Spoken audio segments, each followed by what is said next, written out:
ওকে, তাহলে হচ্ছে নবম ভাব কি? উচ্চ শিক্ষা, মানে অ্যাডভান্স লেভেলের এডুকেশন, যেটা পিএইচডি লেভেলে চলে যায়। ঠিক আছে, এখান থেকে বিদেশ ভ্রমণ বা ডিস্টেন্স এডুকেশনের কারক এটা, বা বিদেশে গিয়ে পড়াশোনা বা উচ্চশিক্ষার জন্য বিদেশে যাওয়া, এটাই হচ্ছে, বা ধর্মের কোনো কারণে বিদেশে যাওয়া, সেটা হচ্ছে এই নবম ভাব ডিসাইড করবে। দ্বাদশ ভাব কিন্তু বিদেশের কারক, কিন্তু নবম ভাবের উদ্দেশ্য নিয়ে বিদেশ যাত্রা। কি উদ্দেশ্য? এডুকেশন বা কোনো ধার্মিক কারণে। ঠিক আছে, এই হচ্ছে নবম ভাব। নবম ভাবের পরে হচ্ছে দশম ভাব। দশম ভাব হচ্ছে কর্মভাব। এখান থেকে ব্যক্তির কর্ম ডিসাইড করা হয়, যে ব্যক্তি বিজনেস করবে, না ব্যক্তি জব করবে, না ব্যক্তি কর্ম নিয়ে সাফার করবে, তার কর্মের স্থান কেমন হবে। ঠিক আছে, আচ্ছা, নবম ভাব থেকে পিতা দেখা হয়, পিতা। ঠিক আছে, দশম ভাব হচ্ছে কি? কর্ম ভাব। এখান থেকে কর্মের টোটাল স্ট্যাটাস এখান থেকে পাওয়া যাবে। তারপরে কি? ওই ব্যক্তির নাম, যশ, খ্যাতি, সব দশম ভাব। স্ট্যাটাস, সামাজিক স্ট্যাটাস, হুম, এগুলো দেখায়। ওই ব্যক্তি কর্মে কতটা সাফল্য লাভ করবে, সেটাও এই দশম ভাব ডিসাইড করে। এই দশম ভাব ডিসাইড করে ওই ব্যক্তির কর্মস্থান কোথায় হবে, বাড়ির কাছে, বাড়ি থেকে দূরে, নাকি অনেক দূরে, নাকি বহু দূরে, নাকি বিদেশে, সেটা দশম ভাবের অধিপতিও বিচার করবে।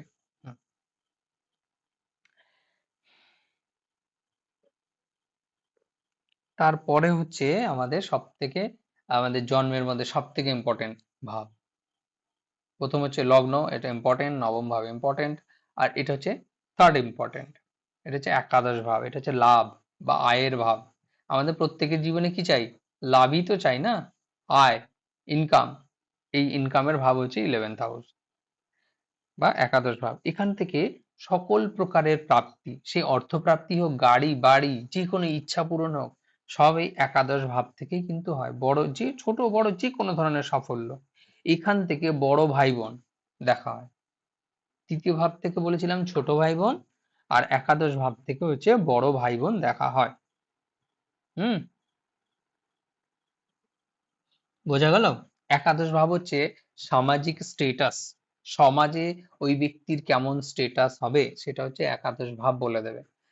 ওই ব্যক্তির বন্ধু বান্ধব, ফ্রেন্ড সার্কেল, সেটা হচ্ছে একাদশ ভাব। Fifth house of friend circle. ঠিক আছে, একাদশ ভাব বোঝা গেল? একাদশ ভাবে এইগুলো আমরা বিচার করব। এবার হচ্ছে দ্বাদশ ভাব। দ্বাদশ ভাব হচ্ছে আমাদের সব থেকে অপছন্দের ভাব। এখান থেকে ব্যয় হয়, খরচা হয়। ঠিক আছে, এখান থেকে মৃত্যু হয়, মানে মোক্ষ হয় আর কি, এখান থেকে মোক্ষ লাভ হয়। আধ্যাত্মিকতায় এখান থেকে সাফল্য লাভ, কি মানে আধ্যাত্মিকতা কেমন স্ট্যাটাস হবে, সেটা আমাদের দ্বাদশ ভাব বলে দেবে। যে কোনো ধরনের বন্ধন থেকে মুক্তি, সেটা হচ্ছে দ্বাদশ ভাব। বিনিয়োগ, এখান থেকে investment. Investment one type of expenses astrological ওয়ার্ডে। ইনভেস্টমেন্ট তাহলে কি? One type of expenses. কারণ যে কোনো আমরা যখন ইনভেস্ট করি, আমাদের তো সঞ্চিত অর্থ থেকেই তো ওটাকে আমরা ইনভেস্ট করি, তো তখন এটা খরচা হিসেবে অ্যাস্ট্রোলজি হিসেব করে, কিন্তু ওটা যে ইনভেস্ট হচ্ছে, সেটা আবার অষ্টম ভাব ওকে ফেরত দিয়ে দেয় ওয়ান টাইম। অষ্টম ভাব হচ্ছে হঠাৎ প্রাপ্তি বা গুপ্তধন, অষ্টম ভাব। দ্বাদশ ভাব থেকে হচ্ছে বিদেশ যাত্রা। ঠিক আছে, দ্বাদশ ভাব হচ্ছে শয্যা সুখ। ব্যক্তি বিছানায় ঘুমিয়ে স্বপ্ন দেখবে, না মরার মতো ঘুমাবে, সেটা হচ্ছে দ্বাদশ ভাব আমাদের ডিসাইড করে দেয়। বা ওই ব্যক্তি হসপিটালের বিছানায় ঘুমাবে, না জেলখানার বিছানায় ঘুমাবে, নাকি নিজের বাড়ি, নাকি রাস্তায়, সেটা কে কোথায় ঘুমাবে, সেই শয্যা সুখ দ্বাদশ ভাব। বোঝা গেল? হ্যালো? হ্যাঁ, হ্যাঁ বললাম তো, আধ্যাত্মিক সাধনায় সাফল্য, মোক্ষ লাভ, মানে মোক্ষ লাভ। বললাম তো, মুক্তি এখান থেকেই হয়।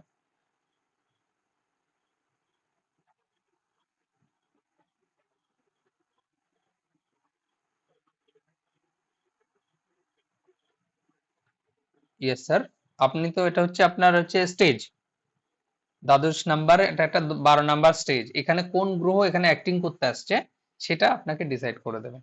বা এই দ্বাদশ ভাবের অধিপতি কোথায় গিয়ে কানেকশন করেছে কার সঙ্গে, সেটা আবার কে এলো এতক্ষণ পরে?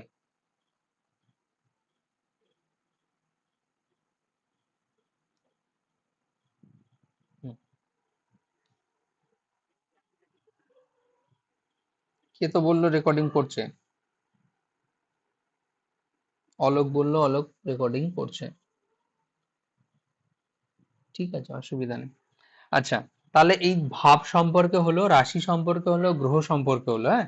এর পরের আমরা ক্লাসগুলোতে ভাবের অধিপতি নিয়ে আলোচনা করব, যে কোন ভাব কোথায় যাচ্ছে, কিভাবে তার মানে রেজাল্ট আসছে, তার পজিটিভ দিক, তার নেগেটিভ দিক, সেগুলো আমরা আস্তে আস্তে আলোচনা করব এবং এর ডিপে যাব।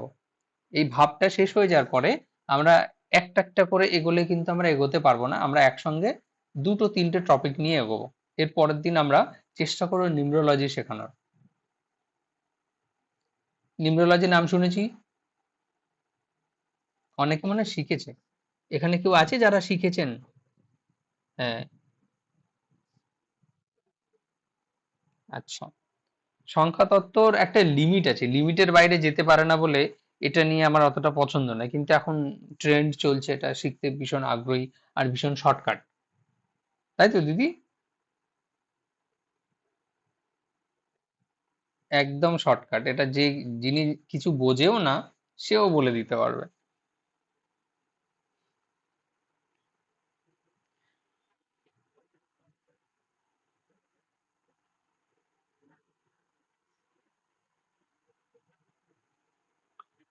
আচ্ছা, দিয়ে দেবো, দিয়ে দেবো।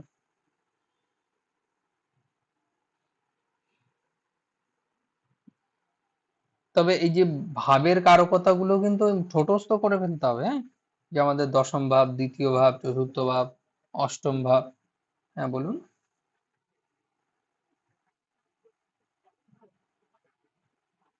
দিদি আমার চ্যানেলে চলে যান, একদম পুরো পাবলিক করা আছে এই ভিডিওগুলো। কারণ এগুলো বেসিক ক্লাসগুলো পাবলিক থাকুক, এরপরে যখন আমরা অ্যাডভান্স লেভেলে যাব তখন কিছু কিছু ক্লাস আমরা পাবলিক করব না।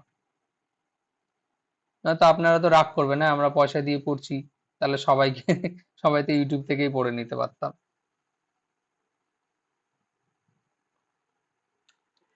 ঠিক আছে, ইউটিউবে আপলোড করা আছে, আপনি ওখানে যাবেন, কোনো অসুবিধা নেই। আরো অনেক ধরনের অনেক টপিক নিয়ে ভিডিও আছে, সেগুলো দেখে নিতে পারবেন।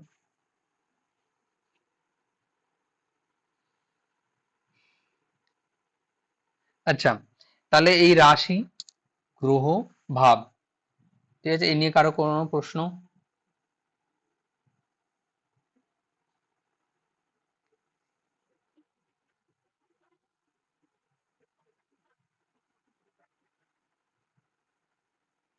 আচ্ছা, দিয়ে দেবো, আমি গ্রুপে দিয়ে দেবো, পোস্ট করে দেবো।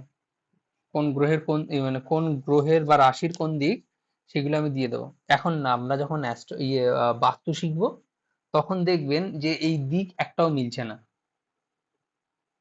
ঠিক আছে। ওই দিকটা হচ্ছে একদম অ্যাকুরেট দিক। বোঝাতে পেরেছি? যেমন নর্থ, উত্তর দিকের অনেকগুলো দিক, উত্তর দিককে অনেকগুলো পার্টে ভাগ করা হয়। যেমন উত্তর, উত্তর পশ্চিম, ঠিক আছে, উত্তর উত্তর পূর্ব, আবার একদম ডাইরেক্ট উত্তর, মানে তিনটে দিক হয়ে গেল। ঠিক তেমনি পূর্ব দিকেরও এরকম তিনটে পার্ট, তিনটে পার্ট, তিনটে পার্ট করে ভাগ করা। যখন আমরা বাস্তু শিখবো তখন এটা আরো সুন্দর করে আমি ক্লিয়ার করে দেবো। ওকে।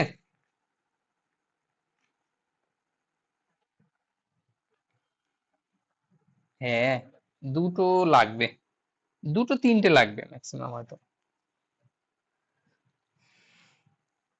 ওর মধ্যে আছেটা কি, শুধু নাম্বার ছাড়া আর কিচ্ছু নেই।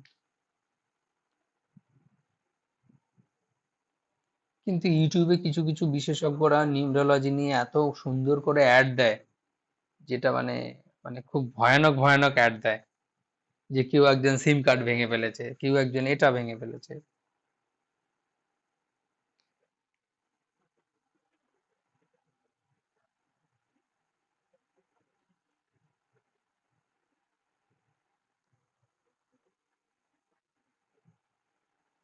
হ্যাঁ, হ্যাঁ, হ্যাঁ।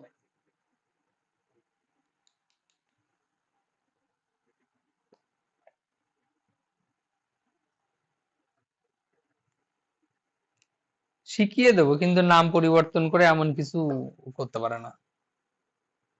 ওই একটা অ্যাডভার্টাইজমেন্ট বারবার ইউটিউবে চলে, কোন রাজকুমার বলে কোন একজন অ্যাক্টর আছে, সে নিজের নাম চেঞ্জ করেছে, চেঞ্জ করে এমন কি মহান উদ্ধার করে ফেলেছে জানি না। নিউমরোলজি যতই আমরা নাম চেঞ্জ করি, নামের অক্ষর চেঞ্জ করি, যাই করি, কিন্তু আমাদের জন্মছক কি আমরা পাল্টাতে পারবো? গ্রহদের এনার্জি কি চেঞ্জ করতে পারবো? ওই শুধুমাত্র একটা চেঞ্জ করা হয় না, ওটাতে মনের একটা সাপোর্ট পাওয়া যায়। এই জন্য নিউমরোলজি বৈদিকের একটা মানে একটা পেজও না, বৈদিক এত বড় একটা সিলেবাস আর এত অ্যাকুরেট, তার একটা মানে কি বলবো একটা অংশ। ঠিক আছে, আমরা পরের দিন যখন জানবো শিখবো তখন জিনিসগুলো আরো ক্লিয়ার হবে। হ্যাঁ, এগুলো নিয়ে আর কোনো কোশ্চেন নেই তো? একদম, রাশি যেমন চলবে, রাশি যেমন চলবে ভাবও তেমন চলবে। যেমন মেষের পরে বৃষ আসবে। হ্যাঁ। হুম। আচ্ছা, এটাই কি আপনার ক্লিয়ার করার? এটাই কোশ্চেন? দেখুন, জন্মছকে যে ভাবগুলো খালি থাকে বা যে রাশিগুলো খালি থাকে, খালি থাকে মানে অনেকে এটা ভাবে যে তাহলে ওই ভাবের কি রেজাল্ট আমি পাবো না, এটাই তো কোশ্চেন আপনার, তাই তো? হুম, এরকম নয়, ওই রাশির অধিপতি হয়, ভাব মানে ওই ভাবের অধিপতি হয়, ওই ভাবের অধিপতি যে ভাবে বসে থাকবে সেই ভাবের মাধ্যমের দ্বারাই ওই ভাবের রেজাল্ট দেবে। ধরুন আমি আপনাকে বলি, ধরুন আপনার দ্বিতীয় ভাবের অধিপতি, দ্বিতীয় ভাবের অধিপতি যে কেউ এবিসিডি। দ্বিতীয় ভাব কি? আপনার মুখের ভাষা মানে বাণী, অর্থ মানে সঞ্চিত সম্পদ, আর কি পরিবার ইত্যাদি। সে দ্বিতীয় ভাবে কেউ নেই, ঠিক আছে, কারো দৃষ্টিও পড়েনি, কিন্তু দ্বিতীয় ভাবের অধিপতি চলে গেছে আপনার নবম ভাবে। পয়েন্ট বুঝতে পারছেন? নবম ভাবে। এইবার দ্বিতীয় ভাবের অধিপতি যদি নবম ভাবে যায়, তাহলে আপনার পরিবারে নবম ভাবের ইম্প্যাক্ট থাকবে। নবম ভাব অর্থাৎ ধার্মিক, ওই ব্যক্তি মানে ওই ওনার পরিবার ধার্মিক হবে, ওনার পরিবার শিক্ষিত হবে। নবম ভাবের যা যা কারক তত্ত্ব সেগুলো ওই পরিবারের বা ওই ব্যক্তির দ্বিতীয় ভাব সম্পর্কিত বিষয়গুলো দেখতে পাবেন। ঠিক আছে, এবার অর্থ, অর্থ সঞ্চিত অর্থ কোথা থেকে আসবে? নবম ভাব থেকে। নবম ভাবের যে সমস্ত কারক তত্ত্ব আছে, ওই ব্যক্তি যদি সেই সমস্ত কারক তত্ত্ব অ্যাপ্লাই করে, তাহলে তখন তার অর্থের আগমন ঘটবে। ঠিক আছে, কোনো ঘর ফাঁকা থাকলে যে তার রেজাল্ট আসবে না, এরকম কিন্তু একদম কেউ যেন না ভাবে। তাহলে আর কোনো কোশ্চেন নেই তো? যাক, তাহলে আজকে তাড়াতাড়ি ছুটি পেলাম, তাই তো?